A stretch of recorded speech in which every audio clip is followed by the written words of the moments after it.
Hello students, welcome back to my class. In today's class, we are going to teach you Republic Day speeches for high school students. ಪ್ರೌಢಶಾಲಾ ವಿದ್ಯಾರ್ಥಿಗಳಿಗಾಗಿ ಗಣರಾಜ್ಯೋತ್ಸವದ ಭಾಷಣಗಳು presented by ಕವಿರಾಜ್ರಿಗೆ. ಆತ್ಮೀಯ ವಿದ್ಯಾರ್ಥಿಗಳೇ, ತಮ್ಮೆಲ್ಲರಿಗೂ ಇವತ್ತಿನ ತರಗತಿಗೆ ಸ್ವಾಗತ ಬಯಸ್ತಾ ಇವತ್ತಿನ ತರಗತಿಯಲ್ಲಿ ನಾವು ಈ ಪ್ರೌಢಶಾಲೆ ವಿದ್ಯಾರ್ಥಿಗಳಿಗಾಗಿ ಗಣರಾಜ್ಯೋತ್ಸವದ ದಿನದಂದು ಯಾವ ತರ ಇಂಗ್ಲಿಷ್ ನಲ್ಲಿ ಭಾಷಣ ಮಾಡ್ಬೇಕಂತಕ್ಕಂತ ಎರಡು ಮಾಡೆಲ್ ಸ್ಪೀಚ್ ಗಳನ್ನ ಇವತ್ತು ನಾನು ಇಲ್ಲಿ ಡಿಸ್ಕಸ್ ಮಾಡ್ತಾ ಇದ್ದೀನಿ. ಸೊ ಈ ಸ್ಪೀಚ್ ನಿಮಗೆ ರಿಪಬ್ಲಿಕ್ ಡೇ ಅಲ್ಲಿ ನಿಮಗೆ ಶಾಲೆಗಳಲ್ಲಿ ಕಾಲೇಜ್ಗಳಲ್ಲಿ ಕೂಡ ಭಾಷಣ ಮಾಡೋಕೆ ತುಂಬಾನೇ ಅನುಕೂಲ ಆಗುತ್ತೆ. ಸೊ ಈ ವಿಡಿಯೋವನ್ನ ಕೊನೆವರೆಗೂ ನೋಡಿ ಹಾಗೂ ನಿಮ್ಮ ಎಲ್ಲ ಫ್ರೆಂಡ್ ಜೊತೆ ಕೂಡ ಶೇರ್ ಮಾಡ್ಕೊಳ್ಳಿ. ಸೊ ಇವತ್ತು ನಾವು ರಿಪಬ್ಲಿಕ್ ಡೇ ಸ್ಪೀಚ್ 1 ಅನ್ನ ನೋಡ್ತಾ ಇದ್ವಿ. ಇವತ್ತಿನ ವಿಡಿಯೋಲಿ ನಾನು 2 ಸ್ಪೀಚ್ ಗಳನ್ನ ಡಿಸ್ಕಸ್ ಮಾಡ್ತಾ ಇದ್ದೀನಿ. ಸೊ ಸ್ಪೀಚ್ ನಂಬರ್ 1, ಹೌದಾ? ಯಾವ ತರ ನಾವು ಸ್ಪೀಚ್ ಅನ್ನ ನಾವು ಹೇಳಬೇಕು ಅಂತ ಈಗ ಹೇಳ್ತೀನಿ ನೋಡಿ. ನಾನು ಓದ್ತಾ ಹೋಗ್ತೀನಿ. Respected chief guest, head master, teachers, parents and all my dear friends, a very happy Republic Day to all of you. I would like to speak a few words about today's auspicious day. 26 January 1915 was the historic day when the Constitution of India came into effect. This date was selected because Purna Swarajya was declared in 1930 by the Indian National Congress. On this day, large parades showcasing the prowess of Indian Army, Air Force and Navy. So many culture activities were also performing by the children and artists. People from across the country pay tribute to the freedom fighters. Republic Day is a national holiday in India. Government officials, Prime Minister and Chief Ministers of the states unfold the tricolor. By saying this, I would like to conclude my speech. Thanks for giving me an opportunity to deliberate my views. Thank you all. Jai Hind. So ಈ ತರದ ನಾವು ಭಾಷಣವನ್ನ ಮಾಡ್ಬೇಕಾಗುತ್ತೆ. So ಈಗ ನಾವು ಒಂದು ಭಾಷಣವನ್ನ ನೋಡಿದ್ವಿ. ಈ ಭಾಷಣ ಬರ್ತಕ್ಕಂತ ನನಗೆ ಏನ್ ಮಾಡ್ತೀನಿ ಅಂದ್ರೆ ಇಲ್ಲಿ ಬರ್ತಕ್ಕಂಥ ಸ್ವಲ್ಪ ಕನ್ನಡದಲ್ಲಿ ನಿಮ್ಗೆ ಹೇಳ್ಕೊಡ್ತೀನಿ, ಹೌದಾ? ಈ ಕನ್ನಡದಲ್ಲಿ ಹೇಳಿಕೊಟ್ಟ ನಂತರ ಎರಡನೇ ಸ್ಪೀಚ್ ಅನ್ನ ಸ್ಟಾರ್ಟ್ ಮಾಡೋಣ. ಸೊ ಮೊದಲನೇ ಸ್ಪೀಚ್ ಅದು ಪ್ರಾರಂಭದಲ್ಲಿ ನಾವು ಬಂದಂತ ಅತಿಥಿಗಳನ್ನ ನಾವು ರೆಸ್ಪೆಕ್ಟಿಂಗ್ ಆಗಿ ಅವರನ್ನ ಸ್ವಾಗತ ಮಾಡಬೇಕು. ಯಾವ ತರ? Respected chief guest, head master, teachers, parents and all my dear friends. ಅಂದ್ರೆ ಕಾರ್ಯಕ್ರಮದಲ್ಲಿ ಉಪಸ್ಥಿತರಿರ್ತಕ್ಕಂಥ ಮುಖ್ಯ ಅತಿಥಿಗಳೇ, ಮುಖ್ಯೋಪಾಧ್ಯಾಯರೇ, ಶಿಕ್ಷಕ ವೃಂದದವರೇ, ಪೋಷಕ ವರ್ಗದವರೇ ಹಾಗೂ ನನ್ನ ಎಲ್ಲ ಆತ್ಮೀಯ ಗೆಳೆಯರೇ. A very happy republic day to all of you. ಎಲ್ಲರಿಗೂ ಗಣರಾಜ್ಯೋತ್ಸವದ ಶುಭಾಶಯಗಳು. I would like to speak a few words about today's auspicious day. Auspicious ಅಂದ್ರೆ ಪ್ರಮುಖವಾದ ಒಂದು ದಿನ ಅಂತ ಹೇಳ್ತೀವಿ, ಪವಿತ್ರವಾದ ದಿನ ಅಂತ. ಇವತ್ತಿನ ಒಂದು ಭಾಷಣದಲ್ಲಿ ನಾವು ಇವತ್ತಿನ ಒಂದು ಪವಿತ್ರವಾದ ದಿನದ ಬಗ್ಗೆ ಮಾತಾಡ್ತೀನಿ ಅಂತಕ್ಕಂಥ ಒಂದು ಬ್ರೀಫ್ ಇಂಟ್ರಡಕ್ಷನ್ ನಾವಿಲ್ಲಿ ಪ್ರಾರಂಭದಲ್ಲಿ ಹೇಳಬೇಕು. ಇಷ್ಟ ಆದ ನಂತರ ನಾವು ಭಾಷಣಕ್ಕೆ ಸಂಬಂಧಪಟ್ಟಂತೆ ಡೀಟೇಲ್ ಆಗಿ ಹೇಳಬೇಕು. 26 January 1915 was historic day when the Constitution of India came into effect.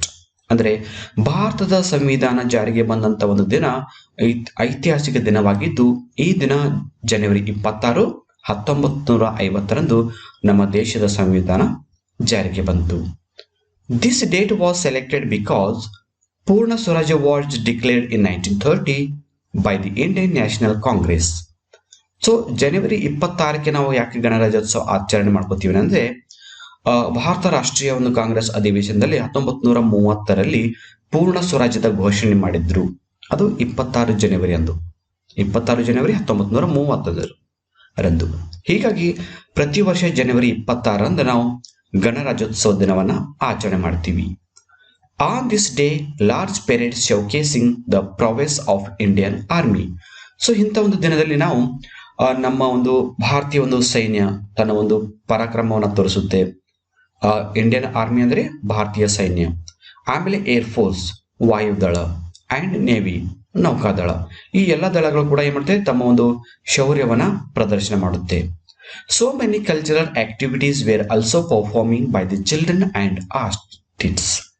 ಆ ದಿವಸ ಹಲವಾರು ಸಾಂಸ್ಕೃತಿಕ ಕಾರ್ಯಕ್ರಮ ಕೂಡ ನಾವು ಮಾಡ್ತಾ ಇರ್ತೀವಿ. ಜೊತೆಗೆ ಮಕ್ಕಳು ಹಾಗೂ ಹಲವಾರು ಕಲಾವಿದರಿಂದ ಸಂಗೀತದ ಕಾರ್ಯಕ್ರಮಗಳಾಗಿರ್ಬೋದು, ಹಾಡಿನ ಕಾರ್ಯಕ್ರಮ ಆಗಿರ್ಬೋದು, ನೃತ್ಯಗಳನ್ನು ಕೂಡ ನಾವು ನಡೆಸ್ತಾ ಬರ್ತೀವಿ. People from across the country pay tribute to the freedom fighters. ಅಂದ್ರೆ 24 ಜನವರಿಯಿಂದ ನಾವು ದೇಶಕ್ಕಾಗಿ ಪ್ರಾಣವನ್ನ ಅರ್ಪಣೆ ಮಾಡಿದಂತ ಸ್ವಾತಂತ್ರ್ಯ ಹೋರಾಟಗಾರರನ್ನ ನಾವು ಕೂಡ ನೆನೆಸ್ಕೋತೀವಿ. Republic day is a national holiday in India. ಈ ಗಣರಾಜ್ಯೋತ್ಸವ ದಿನದಂದು ರಾಷ್ಟ್ರೀಯ ಹಾಲಿಡೇ ಅಂತ ನಾವು ಹೇಳ್ತೀವಿ. Government officials, prime minister and chief ministers of the state unfold the tricolour. Unfold ಅಂದ್ರೇನು? ಹಾರಿಸೋದು. ಟ್ರೈಕಲರ್ ಅಂದ್ರೆ ತ್ರಿವರ್ಣ ಧ್ವಜ. ಸೊ ಅವತ್ತಿನ ದಿನ ನಮ್ಮ ದೇಶದ ಪ್ರಮುಖ ಒಂದು ಇಲಾಖೆಗಳಲ್ಲಿ ನಮ್ಮ ದೇಶದ ಪ್ರಧಾನಮಂತ್ರಿಗಳು ಹಾಗೂ ಪ್ರತಿಯೊಂದು ರಾಜ್ಯದ ಮುಖ್ಯಮಂತ್ರಿಗಳು ಕೂಡ ತ್ರಿವರ್ಣ ಧ್ವಜವನ್ನ ಹಾರಿಸ್ತಾರೆ. By saying this I would like to conclude my speech. ಅದು ಮೈ ಸ್ಪೀಚ್ ಅಂತ ಓದ್ಕೋಬೇಕು. ಸೊ ಇಷ್ಟೆಲ್ಲ ಭಾಷಣ ಹೇಳಿದ ನಂತರ ಕೊನೆಗೆ ನಾವು ಭಾಷಣವನ್ನು ನಾವು ಮುಗಿಸ್ಬೇಕು. ಹೇಗೆ ಮುಗಿಸ್ಬೇಕು? By saying this I would like to conclude my speech. ಇಷ್ಟು ಹೇಳೋ ಮೂಲಕ ನನ್ನ ಮಾತುಗಳನ್ನು ಮುಗಿಸುತ್ತೇನೆ. Thanks for giving me an opportunity to deliver my view. ನನ್ನ ಅಭಿಪ್ರಾಯಗಳನ್ನು ವ್ಯಕ್ತಪಡಿಸಲು ಅವಕಾಶ ಕೊಟ್ಟಂತ ತಮ್ಮೆಲ್ಲರಿಗೂ ಧನ್ಯವಾದಗಳು ಅಂತ ಹೇಳ್ತಾ ಥ್ಯಾಂಕ್ ಯು ಆಲ್ ಅಂತ ಹೇಳಿ ಕೊನೆಗೆ ಜೈ ಹಿಂದ್ ಅಂತ ಹೇಳಬೇಕು. ಸೊ ಇದು ರಿಪಬ್ಲಿಕ್ ಡೇ ಅಲ್ಲಿ ಮಾಡ್ತಕ್ಕಂಥ ಸ್ಪೀಚ್ ನಂಬರ್ 1. ಸೊ ಈ ತರ ನೀವು ಸ್ಪೀಚ್ ಅನ್ನು ಕೂಡ ಮಾಡ್ಬೋದು. ಸೊ ಇನ್ನೊಂದು ಯಾವ ತರ ಮಾಡ್ಬೋದು? ಟಾಪಿಕ್ ಇದೇ ಇರುತ್ತೆ, ಬಟ್ ಬಳಸಿದಂಥ ವರ್ಡ್ ಕೂಡ ಚೇಂಜ್ ಇರುತ್ತೆ. ಸೊ ಈಗ ನಾವು ರಿಪಬ್ಲಿಕ್ ಡೇ ಸ್ಪೀಚ್ 2 ನೋಡೋಣ. ಇದು ಸ್ವಲ್ಪ ಡಿಫ್ರೆಂಟ್ ಆಗಿರುತ್ತೆ, ನೋಡೋಣ. A very good morning to respected president, chief guests, my beloved teachers, parents and all my friends. Today we all have gathered here to celebrate the Republic Day of India, as this is an important day for all Indians, as the Constitution of India came into force on this day. Our country was slave under the British rule. After long years of struggle by the Indian freedom fighters, finally India became independent on 15th August 1947.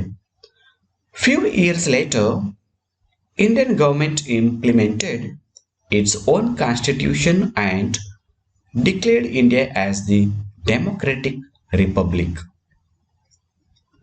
Around 2 years, 11 months and 18 days was taken by the Constituent Assembly of India to pass the new constitution, which was done on 26 January 1950. As a result, we celebrate this day as a Republic Day in India every year.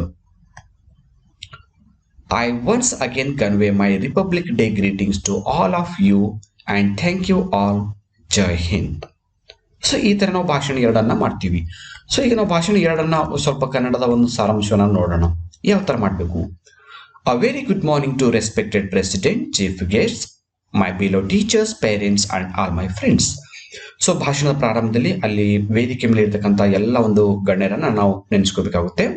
ಎಲ್ಲರಿಗೂ ಬೆಳಗಿನ ಶುಭೋದಯನ ಹೇಳ್ತಾ ಅಲ್ಲಿ ಬಂದಂತ ಅಧ್ಯಕ್ಷರೇ, ಮುಖ್ಯ ಅತಿಥಿಗಳೇ, ನನ್ನ ಪ್ರೀತಿಯ ಶಿಕ್ಷಕ ವೃಂದದವರೇ, ಎಲ್ಲ ಪೋಷಕ ವರ್ಗದವರೇ ಹಾಗೂ ನನ್ನ ಆತ್ಮೀಯ ಗೆಳೆಯರೇ. Today we all have gathered here to celebrate the republic day of India. ಇವತ್ತೆಲ್ಲರೂ ನಾವು ಇಲ್ಲಿ ಯಾಕೆ ಸೇರಿದ್ದೀವಿ ಅಂದ್ರೆ ಗಣರಾಜ್ಯೋತ್ಸವ ದಿನವನ್ನು ಆಚರಣೆ ಮಾಡಬೇಕಾದಂತಹ ಒಂದು ಪವಿತ್ರವಾದ ದಿನ ಇವತ್ತಿದೆ. As this is an important day for all Indians, as the Constitution of India came into force on this day. So ಇವತ್ತೆಲ್ಲ ನಾವು ಯಾಕೆ ಒಂದು ಪವಿತ್ರವಾದ ದಿನ ಅಂತ, ಇಂಪಾರ್ಟೆಂಟ್ ದಿನ ಅಂತ ಹೇಳ್ತಂದ್ರೆ ಈ ದಿನದಂದು ನಮ್ಮ ಭಾರತ ಸಂವಿಧಾನ ಜಾರಿಗೆ ಬಂದಿತ್ತು.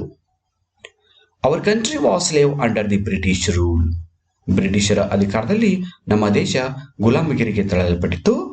After long years of struggle by the Indian freedom fighters, finally India became independent on 15th August 1947.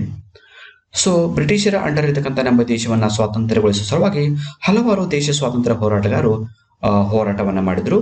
ಅವರ ಪ್ರಯತ್ನದ ಫಲವಾಗಿ ನಾವು ಆಗಸ್ಟ್ 15, 1947 ಸ್ವಾತಂತ್ರ್ಯವನ್ನ ಪಡೆದುಕೊಂಡಿವಿ.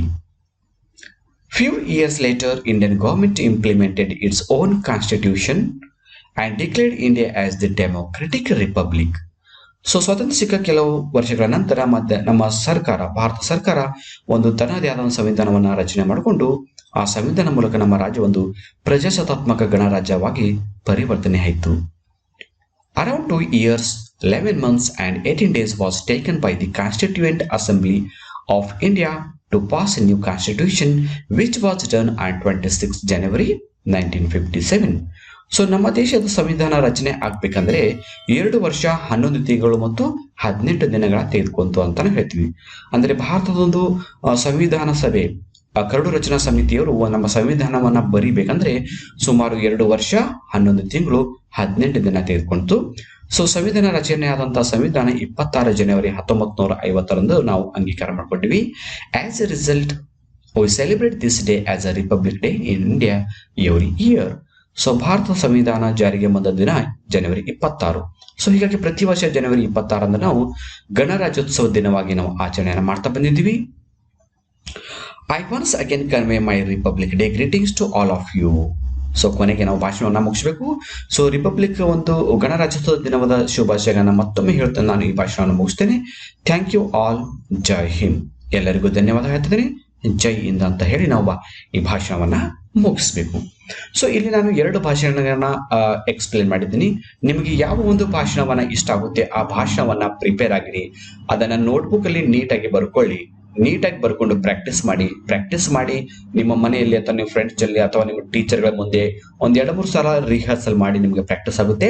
ಸೊ 26 ಜನವರಿ ಅಂದು ಈ ಭಾಷಣವನ್ನ ಮಾಡಿ ಒಳ್ಳೆ ಒಂದು ಸ್ಪೀಚ್ ಅನ್ನ ಪ್ರಿಪೇರ್ ಮಾಡಿದ್ದೀನಿ ಅಂತ ಹೇಳ್ತೀನಿ. ಸೊ ಈ ವಿಡಿಯೋ ನಿಮಗೆ ಇಷ್ಟ ಆಗಿದ್ರೆ ಒಂದು ಲೈಕ್ ಮಾಡಿ ಮತ್ತು ನಮ್ಮ ಚಾನಲ್ಗೆ ಯಾರು ಸಬ್ಸ್ಕ್ರೈಬ್ ಆಗಿಲ್ಲವೋ ಸಬ್ಸ್ಕ್ರೈಬ್ ಆಗಿ, ಹಾಗೂ ಈ ವಿಡಿಯೋನ ಎಲ್ಲ ಫ್ರೆಂಡ್ ಜೊತೆ ಕೂಡ ಶೇರ್ ಮಾಡ್ಕೊಳ್ಳಿ ಅಂತ ಹೇಳ್ತಾ ಇವತ್ತಿನ ಕ್ಲಾಸನ್ನು ಮುಗಿಸ್ತಾ ಇದ್ದೀನಿ.